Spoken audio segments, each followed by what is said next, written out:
ഇന്ന് ഞാൻ നിങ്ങൾക്ക് 5 ബെസ്റ്റ് പാരാമെഡിക്കൽ കോഴ്സുകളാണ് പരിചയപ്പെടുത്താൻ പോകുന്നത്. അതിലൊന്നാമത്താണ് ഫിസിയോതെറാപ്പി.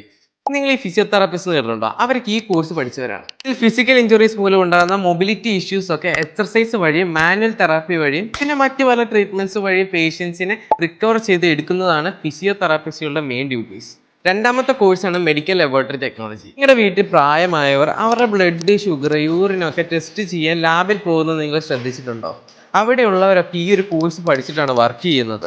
ഈ ഒരു കോഴ്സ് പഠിച്ചാൽ നിങ്ങൾക്ക് ലാബിൽ മാത്രമല്ല ഹോസ്പിറ്റൽസിലും ബ്ലഡ് ബാങ്കിലും ഹെൽത്ത് കെയർ സെൻറ്റേഴ്സിലും വർക്ക് ചെയ്യാവുന്നതാണ്. മൂന്നാമത്തെ കോഴ്സാണ് റേഡിയോളജി ആൻഡ് ഇമേജിംഗ് ടെക്നോളജി. ഈ ഒരു കോഴ്സ് പഠിക്കുന്നതിലൂടെ നിങ്ങൾക്ക് ഹോസ്പിറ്റൽസിൽ ഇമേജിംഗ് ഡിപ്പാർട്ട്മെൻറ്റിൽ എക്സ്റേ ടെക്നീഷ്യൻ, MRI ടെക്നീഷ്യൻ, സോണോഗ്രാഫറായും വർക്ക് ചെയ്യാവുന്നതാണ്. നാലാമത്തെ കോഴ്സാണ് operation theatre and anaesthesia technology. പേഷ്യൻസിന് അനസ്തേഷ്യ കൊടുക്കുമ്പോൾ എങ്ങനെ അസിസ്റ്റ് ചെയ്യണമെന്നും സമയത്തിന് ഓപ്പറേഷൻ തിയേറ്റർ എങ്ങനെ പ്രിപ്പയർ ചെയ്യണമെന്നും കൂടാതെ സർജറിക്കിടയിൽ ഡോക്ടേഴ്സിനെ എങ്ങനെ സഹായിക്കണമെന്നും ഇതേപോലെയുള്ള കുറേ കാര്യങ്ങളാണ് നിങ്ങൾ ഈ കോഴ്സിലൂടെ പഠിക്കുക.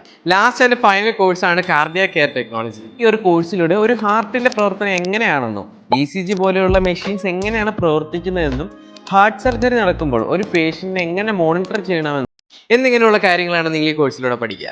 അപ്പോൾ ഈ പറഞ്ഞ കോഴ്സുകളൊക്കെ നിങ്ങൾക്ക് ഡിപ്ലോമയുടെ കൂടിയും BScയുടെ കൂടിയും പഠിക്കാൻ സാധിക്കും. ഇതിലേതെങ്കിലും കോഴ്സുകൾ നിങ്ങൾക്ക് പഠിക്കാൻ ആഗ്രഹം ഉണ്ടെങ്കിൽ ഒരു കാര്യം പ്രത്യേകം ശ്രദ്ധിക്കണം. സ്വന്തമായിട്ട് ഹോസ്പിറ്റൽസ് ഉള്ള കോളേജസ് വേണം തിരഞ്ഞെടുക്കാൻ. അത് ഏതൊക്കെയാണെന്നറിയാൻ താഴെ കാണുന്ന നമ്പറിൽ കോൺടാക്ട് ചെയ്താൽ